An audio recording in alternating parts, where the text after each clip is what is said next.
ચાલો તો હવે દાખલા નંબર 5. દાખલા નંબર 5 ની અંદર જે છે આપણે કંઈક આવી રીતે સમીકરણ આપ્યું છે કે t નો વર્ગ -15. હવે ખાસ વિદ્યાર્થી મિત્રો ધ્યાન રાખજો કે અહીં બે પદ આપ્યા છે તો આપણે જે છે ઓલું રફકામ જે કરતા હતા એ રફકામ નહીં આવે, ડાયરેક્ટ જે આની અંદર કામગીરી કરશું. ધ્યાન આપજો. અને ધોરણ 9 ની અંદર જે તમે ભણી આવ્યા છો એમાંથી એક નિત્ય સમ જે છે એની પણ અહીંયા જરૂરિયાત પડશે. જોઈએ આપણે. ચાલો તો હવે જે છે આ સમીકરણને પહેલા વ્યવસ્થિત આપણે લખી નાખીએ. તો 0 બરાબર લખવાની શરૂઆત કરી તો કે 0 બરાબર t નો વર્ગ -15. હવે ખાસ ધ્યાન રાખજો તો કે આનું સોલ્યુશન કઈ રીતે કરવું. આની પહેલાના દાખલાની અંદર આપણે જોઈએ તો બે પદ હતા તો ત્યાંથી જે કઈ સરખી વસ્તુ કોમન નીકળે હોય એ કાઢી હતી, પણ અહીંયા કઈ વસ્તુ કોમન નીકળે એવું છે નહીં. તો કઈ રીતે કામગીરી કરવી તો કે આપણે ધોરણ 9 ની અંદર એક નિત્યસમ જોઈ ગયા. નિત્યસમ કઈ રીતે જોઈ ગયા તો કે નિત્યસમ કઈક આવો હતો ભાઈ. ધારો કે જે છે હું અહીંયા લઈ નાખું a નો વર્ગ માઇનસ લઈ નાખું b નો વર્ગ.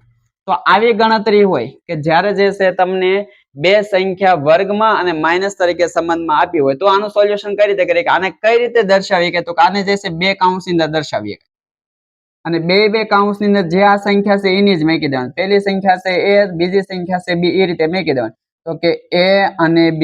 એ જ રીતે બીજા કૌંસની અંદર પણ a અને b. હવે ખાસ ધ્યાન રાખજો આ બે જગ્યાએ નિશાનીઓ મૂકવાની રહી. જો અહીં માઇનસ ની નિશાની હોય તો એક કૌંસની અંદર માઇનસ ની નિશાની અને એક કૌંસની અંદર પ્લસ ની નિશાની, આવી રીતે જે છે એ નિત્યસમ લાગુ પડશે. પણ અહીંયા જોવા જઈએ તો બે સંખ્યા જે છે અથવા બે પદ જે છે એનો વર્ગ હોવો જરૂરી છે. અહીંયા આગળ આપણા દાખલાની અંદર જોવા જઈએ તો પહેલી સંખ્યાનો વર્ગ આપ્યો છે પણ બીજી સંખ્યાનો વર્ગ આપ્યો નથી. તો આપણે પહેલા આને વર્ગમાં જે છે ફેરવવું પડશે. તો કઈ રીતે વર્ગમાં ફરે તો ખાસ ધ્યાન રાખજો. 0 બરાબર પહેલી સંખ્યા જે છે એ વર્ગ સ્વરૂપે છે તો કે t નો વર્ગ એમના એમ, આ માઇનસ નિશાની પણ એમના એમ. હવે 15 જે છે એ કોઈ સંખ્યાનો વર્ગ નથી તો આને જ મારે વર્ગ તરીકે લખવું પડશે. તો કઈ રીતે વર્ગ તરીકે લખી શકાય તો જે સંખ્યા છે એને તમે એમના એમ વર્ગમૂળમાં મૂકી દો. પેલા વર્ગમૂળમાં મૂકી દો તો એને જે છે વર્ગ જે છે આપણે લખીએ કે ખરી.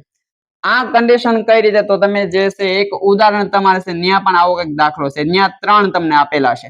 હવે જ્યારે કોઈ સંખ્યા ડાયરેક્ટ તમને આપી હોય એને તમારે વર્ગમાં ફેરવવી હોય તો વર્ગમાં ફેરવવા માટે પહેલા તમારે એને વર્ગમૂળમાં મૂકવી પડે. એટલે 3 મૂકી દો વર્ગમૂળ, વર્ગમૂળમાં મૂકાઈ જાય એટલે મૂકી દેવાય એનો વર્ગ.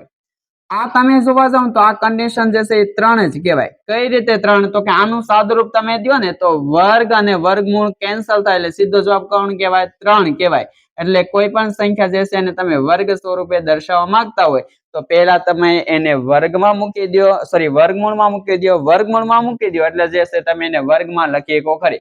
એટલે એ જવાબ જે છે એ મૂળ સંખ્યા જ કહેવાય. એટલે આપણે જે છે અહીંયા 15 ને વર્ગ સ્વરૂપે લખવા માટે 15 ને પહેલા શેમાં મૂકવા પડશે, વર્ગમૂળમાં મૂકવા પડશે અને પછી એને જે છે વર્ગ સ્વરૂપે આપણે લખીએ કે ખરી. હવે આ ગણતરી તમે જોવા જાવ તો અહીં નિત્યસમ પ્રમાણે થઈ ગઈ. પહેલી સંખ્યાનો વર્ગ માઇનસ બીજી સંખ્યાનો વર્ગ, તો અહીંયા એ જ વસ્તુ છે, પહેલી સંખ્યાનો વર્ગ માઇનસ બીજી સંખ્યાનો વર્ગ. તો આની માટે પણ આપણે જે છે કેટલા કૌંસ લખી શકીએ તો કે બે કૌંસ લખી શકીએ.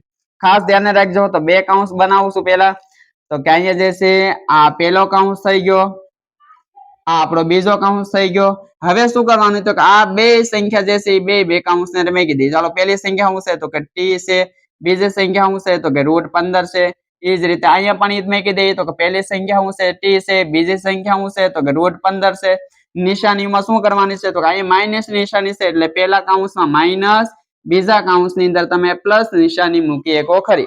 હવે આ પહેલા દાખલાઓ જે ગણતરી કર્યા છે એ પ્રમાણે બે કૌંસ એટલે આપણા જે છે અવયવો મળી ગયા એવું કહેવાય. હવે અવયવો મળી ગયા એટલે એને કોની સાથે સરખાવી દેશું, આપણે 0 સાથે સરખાવી દેશું. તો પહેલો અવયવ શું મળ્યો આપને તો કે t માઇનસ √15 બરાબર કોની સાથે સરખાવવાનું છે તો કે 0 સાથે. અને બીજો અવયવ પણ સરખાવી દઈએ તો કે બીજો અવયવ શું મળ્યો અહીંયા t પ્લસ √15 બરાબર તો કે 0 સાથે સરખાવી દો. હાલો હવે અહીંયા આગળથી જે છે આપણે t ની કિંમત મેળવી નાખીએ. અહીંયાથી t ની કિંમત મારે મેળવી છે તો કોને ફેરવીશું √15. √15 કેવા છે માઇનસ, તો એને બરાબર ની આ સાથે મોકલી દઈએ તો કેવા થઈ જશે એ પ્લસ. તો t બરાબર √15 એટલે કે આ મળી ગયું આપણું પહેલું શૂન્ય. અને બીજું શૂન્ય હવે મેળવી નાખીએ તો બીજું શૂન્ય મેળવવા માટે ફરી આપણે જે છે અહીંથી ફેરવશું આપણી કિંમત. તો કે આ વખતે √15 જે છે પ્લસ ને ફેરવી તો પ્લસ √15 આ બાજુ જાય તો કેવા થઈ જશે માઇનસ. તો કે માઇનસ √15. તો આ મળી ગયું આપણું બીજું શૂન્ય. હવે બે શૂન્ય મળી ગયા તો હવે શું મેળવવાનું રહેશે, સંબંધ મેળવવાનો રહેશે. તો પહેલો સંબંધ જે છે આપણી માટે કયો આવે છે તો કે પહેલો સંબંધ આવે છે શૂન્યનો સરવાળો. હવે શૂન્યનો સરવાળો એટલે કે આ જે છે ટી બરાબર એટલે કે ચલ રાશિ બરાબર જે કિંમત મળી એને આપણે શૂન્ય કહેવાશે. તો એનો હવે આપણે કરવાનો રહ્યો સરવાળો. પેલા માઇનસ વાળી સંખ્યા લઈ નાખી એટલે -√15 સરવાળો કરવાનો છે એટલે સરવાળાની નિશાની. હવે બીજું શૂન્ય મૂકી દઈએ તો કે આવશે √15. જુઓ તો અહીંયા આગળ બે સંખ્યા કેવી છે સમાન. હવે અહીંયા √15 જે છે માઇનસ છે, આપડા √15 કેવા છે પ્લસ. બે સંખ્યા સરખી છે, બેયની વિરુદ્ધ નિશાની છે. તો √15 માંથી √15 જાય તો શું જવાબ આવશે અહીંયા 0. એટલે પહેલો સંબંધ મળ્યો આપને શૂન્યનો સરવાળો જે છે શું જવાબ મળ્યો તો કે 0. હાલો હવે બીજો સંબંધ મેળવી નાખીએ તો બીજો સંબંધ શું આવશે શૂન્યનો ગુણાકાર. બીજો સંબંધ લખી નાખીએ તો કે શૂન્યનો ગુણાકાર.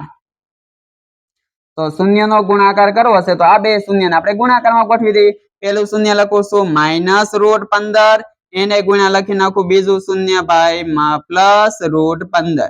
હાલો હવે આવી કન્ડિશન હોય ત્યારે જે છે એનો જવાબ કઈ રીતે લાવવો તો કે ગુણાકારમાં છે એટલે આપણે આવી ગણતરી કરીએ કે થોડો ઘણો રફ કામ સમજૂતી દઈ દો.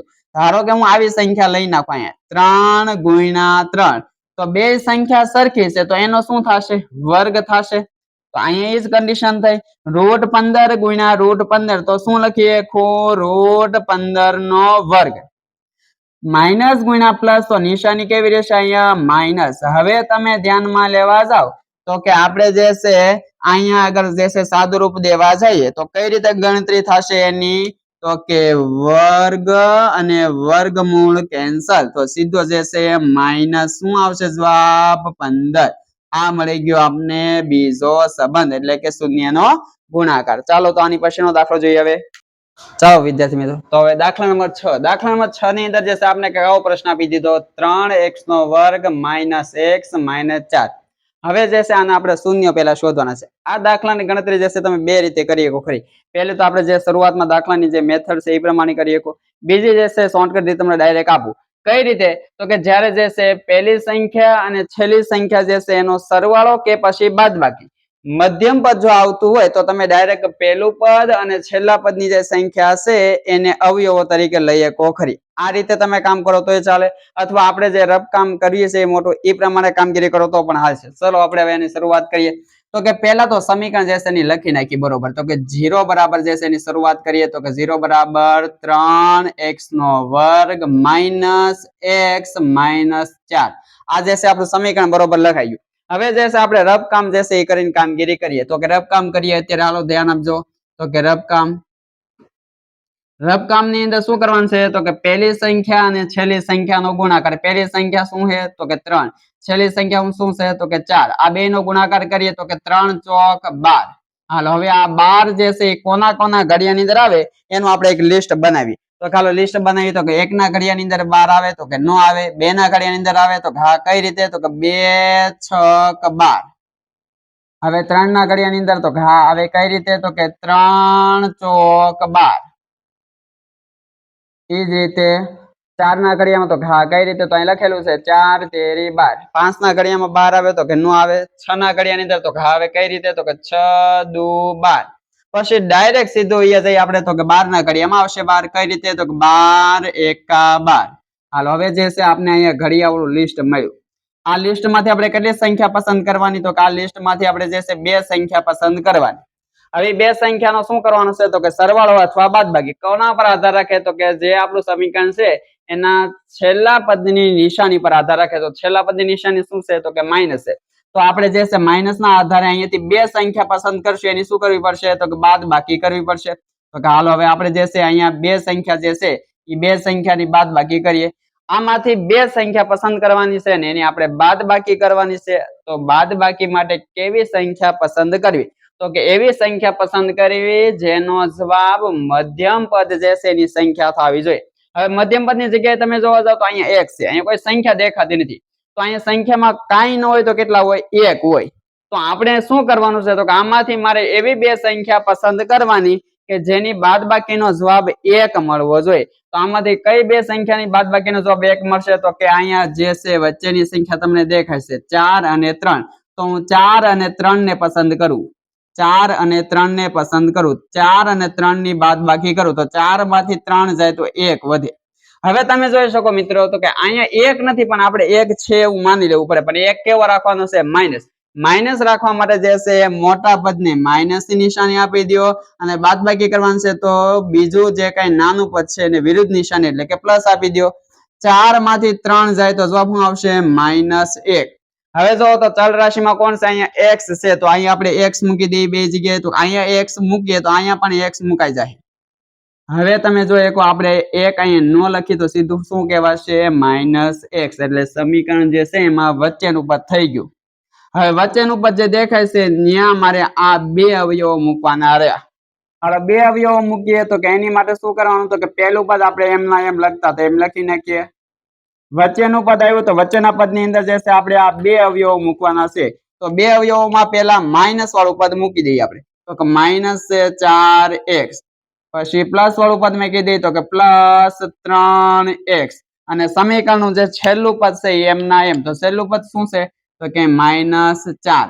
હાલો હવે કેટલાની જોડી પાડશું? બબ્બેની જોડી. બરાબર શું લખાશે અહીંયા? 0. બબ્બેની જોડી પડી છે એમાંથી જે કોમન નીકળતો એ કોમન કાઢવાની ગણતરી કરીએ આપણે. તો કે જોઈએ પહેલા બે પદ જે છે એની અંદર કોમન શું નીકળશે? તો કે જોવો તો વિદ્યાર્થી મિત્રો આ બે જગ્યાએ શું વસ્તુ સરખી દેખાય છે? તો કે સંખ્યામાં અહીંયા 3 છે, અહીંયા 4 છે. સંખ્યામાં સરખું નથી કાંઈ. તો એબીસી અક્ષર એટલે કે ચલ રાશિમાં તો હા બે જગ્યાએ x વાળું પદ સરખું છે. તો બે જગ્યાથી એક એક x કોમન કાઢી નાખો. હાલો બે જગ્યાથી એક એક x મેં કોમન કાઢી નાખો. તો અહીંયાથી જે છે 3 આપણે કાંઈ કોમન નથી કાઢ્યા તો સંખ્યા 3 એમના એમ. x નો વર્ગ છે ત્યાંથી એક x બહાર કાઢ્યો તો એક x રહી જશે અંદર. આગળ જતા કઈ નિશાની? તો કે માઇનસ. હવે 4x હતા એમાંથી x કોમન નીકળી ગયો તો ત્યાં કોણ વધે? તો કે ત્યાં વધશે 4. હાલો બીજા બે પદની વાત કરીએ તો આગળ જતા જે છે શરૂઆતમાં અહીંયા કઈ નિશાની નીકળશે? પ્લસ. જો તો બે માં કાંઈ વસ્તુ કોમન દેખાય છે? તો કે નહીં. કાંઈ વસ્તુ કોમન નીકળે એવું છે નહીં. કાંઈ કોમન ન નીકળે તો ત્યાંથી કેટલા નીકળશે? 1 નીકળશે. હાલો તો 1 જયારે કોમન કાઢો ત્યારે આપણે કીધું હતું કે જે સંખ્યા હોય એમના એમ કૌંસમાં મૂકી દેવું. તો હાલો એમને મૂકી દીધું કે પહેલા શું છે? તો કે 3x પછી તો કે -4. હાલો આ જે છે કોમન કાઢવાની ગણતરી પૂરી થઈ. હવે જોવો તો આપણે બે કૌંસ સરખા મળ્યા. બે કૌંસ સરખા મળે તો એને કેટલી વખત લખવાના? તો કે એક વખત લખવાના. તો કે 0 બરાબર જે કૌંસ સરખા છે એને એક વખત લખી નાખીએ તો કે 3x -4. આ જે કૌંસ છે ડબલ વખત હતા એને આપણે એક વખત લખી નાખ્યા. હવે બીજો કૌંસ જાતે બનાવી જે બહાર પડેલી વસ્તુ છે એને ફિટ કરી દેવાની. અહીંયા બહાર શું પડ્યું છે? પહેલા તો કે x, આગળ જતા તો કે +1. હાલો બે કૌંસ મળ્યા એટલે કે આપણે અવયવો મળ્યા એવું કહીએ. હવે આ બે કૌંસની સરખામણી કોની સાથે કરવાની? તો કે 0 સાથે કરવાની. હાલો 0 સાથે સરખામણી કરીએ તો કે પહેલા કૌંસની સરખામણી કરીએ તો કે 3x -4 બરાબર 0. અને બીજો કૌંસ તો કે x +1 બરાબર શું સરખાવવાનું છે? તો કે 0. હાલો અહીંયાથી x ની કિંમત મેળવી તો પેલા 4 ને ફેરવવા પડશે. 4 માઇનસ છે આ બાજુ જાય તો કેવા થઈ જશે? +4. હવે 3 ને ફેરવી 3 ગુણાકારમાં આ બાજુ જાય તો ભાગાકાર. કોણ વધ્યું? ખાલી x. તો આ x બરાબર આપણે શું જવાબ મળ્યો? તો કે 4/3. એટલે આ પેલું શૂન્ય મળ્યું એવું કહેવાય આપણે. હાલો બીજું શૂન્ય મેળવીએ આપણે તો કે અને અહીંયાથી પણ x ની કિંમત મેળવી તો કોને ફેરવવાનું છે? ખાલી 1. 1 પ્લસ છે આ બાજુ જાય તો -1. એટલે આ મળી ગયું આપણું બીજું શૂન્ય. હાલો શૂન્ય નું કામ પૂરું થયું. તો હવે જે છે આપણે સંબંધ જે છે એ ચકાસવાના છે. તો પેલો સંબંધ શું આપણે લખતા હતા દર વખતે? તો કે પેલો સંબંધ લખતા હતા શૂન્યોનો સરવાળો. એટલે કે મારા અહીંયા શૂન્ય જે મળ્યા છે એનો સરવાળો કરવાનો છે. પેલા માઇનસ વાળું શૂન્ય લખી નાખવાનું. આપણે કહીએ છીએ દર વખતે તો કે -1 પ્લસ ની નિશાની સરવાળો કરવાનો છે એટલા માટે. બીજું શૂન્ય શું લઈ નાખીએ? તો કે 4/3. હવે અહીંયા ખાસ ઘટના વિદ્યાર્થી મિત્રો ધ્યાનમાં લેવી. અહીંયા પૂર્ણ સંખ્યા છે પેલું પદ, આ બીજું પદ જે છે અપૂર્ણાંક છે. જ્યારે આવી ઘટના હોય ને ત્યારે જે અપૂર્ણાંકનો છેદ છે ને એનો અહીંયા ક્રોસ ગુણાકાર થાય એટલે 3 નો 1 સાથે ક્રોસ ગુણાકાર થશે. તો કે 3 × 3 3 × 3 પણ કેવા લખવાના? માઇનસ. આગળ જતા જે નિશાની છે એ નિશાની એમના એમ મૂકી ઉપરનું પદ એમના એમ અને ક્રોસ ગુણાકાર કરો એટલે આખાના છેદમાં લખાશે 3. હાલો ખાસ ધ્યાન રાખજો વિદ્યાર્થી મિત્રો. તો કે હવે 4 પ્લસ છે 3 કેવા છે માઇનસ, તો બે ની શું થશે બાદ બાકી થશે. તો કે 4 માંથી 3 જાય તો કેટલા વધશે 1 વધશે અને છેદમાં 3 ના 3. તો કે આ મળી ગયો આપને પહેલો સંબંધ. પહેલો સંબંધ એટલે કે શૂન્યનો સરવાળો. હવે બીજો સંબંધ મેળવી નાખીએ. તો કે બીજો સંબંધ શું કહેવા માંગે છે? તો કે બીજો સંબંધ કહેવા માંગે છે શૂન્યનો ગુણાકાર. શૂન્યનો ગુણાકાર એટલે જે આપણે શૂન્ય મળેલા છે એનો આપણે ગુણાકાર કરીએ. તો ચાલો પેલું શૂન્ય જે છે આપણે માઇનસ તરીકે લઈ નાખીએ. તો કે -1 એને ગુણ્યા બીજું શૂન્ય શું લેવાનું છે? તો કે 4 ના છેદમાં 3. હવે ગુણાકારનું જ્યારે જે છે ચિહ્ન હોય ત્યારે ખાસ ધ્યાન રાખવું કે અહીંયા ક્રોસ ગુણાકાર જેવું કાંઈ ન થાય. અહીંયા જે છે સીધો ઉપરની સંખ્યાનો ઉપરની સંખ્યાનો ગુણાકાર, નીચેની સંખ્યાનો નીચેની સંખ્યાનો ગુણાકાર કરવાનો. જો ન હોય તો નીચેની સંખ્યા એમને મૂકી દેવાની. હાલો 4 એકા 4, પણ 4 કેવા લખવા પડશે માઇનસ, કારણ કે એક સંખ્યા માઇનસ એટલા માટે. અને 3 જે છે એક જ જગ્યાએ છે એટલે છેદમાં 3 ના 3.